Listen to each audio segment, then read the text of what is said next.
Okay, as you can see, I've got the same font pattern that I have in the example above in the blog, and I am going to choose to do the letter W in this font. And one thing that I often do to denote where my borders are going to be and help me keep track of what empty boxes I need is I will actually draw a line on the grid paper. So let me show you here on the grid paper what I typically do.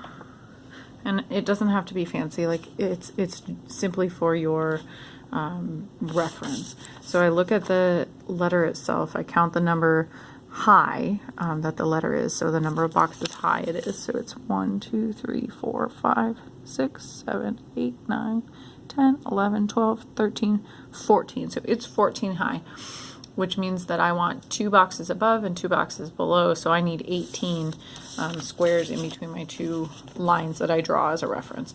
So I'll show you here. I typically just freehand.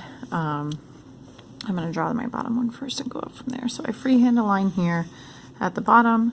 I count my 18 squares. 1, 2, 3, 4, 5, 6, 7, 8, 9, 10, 11, 12, 13, 14, 15, 16, 17, 18.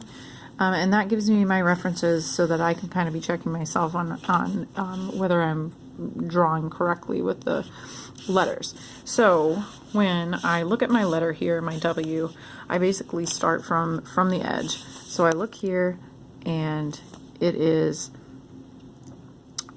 starts right at the top. Okay, and this first row here goes all the way down to the bottom with 1 blank space. Now the bottom, remember, is my 2 blank squares from my border. So when I draw this out, I'm going to start with my 2 blank squares up here at the top. I'm going to do all of the spaces with X's that I would do, that I'm going to be crocheting a block in.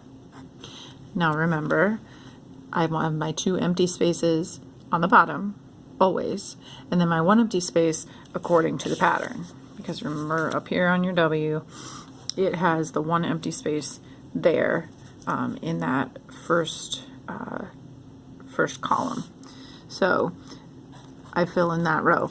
So then I continue across my letter, working from left to right, and draw it out. And I draw out, normally for time's sake, we're only going to be drawing out 1 letter today, but as I've said before, it is worth continuing to draw the entirety, all of the letters in the name, even if you have duplicate letters, so that you don't make an error.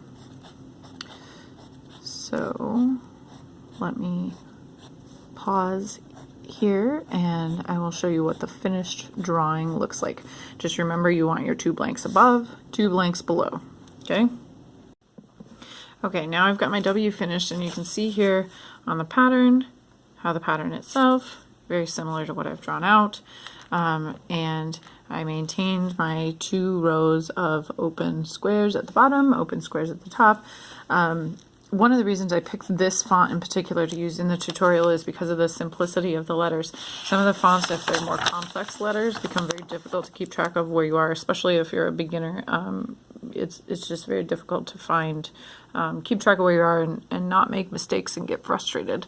So the font that I provided is a nice simple one and still looks very nice in a name Doily. As you can see at the bottom of this too, they do have some shapes as well.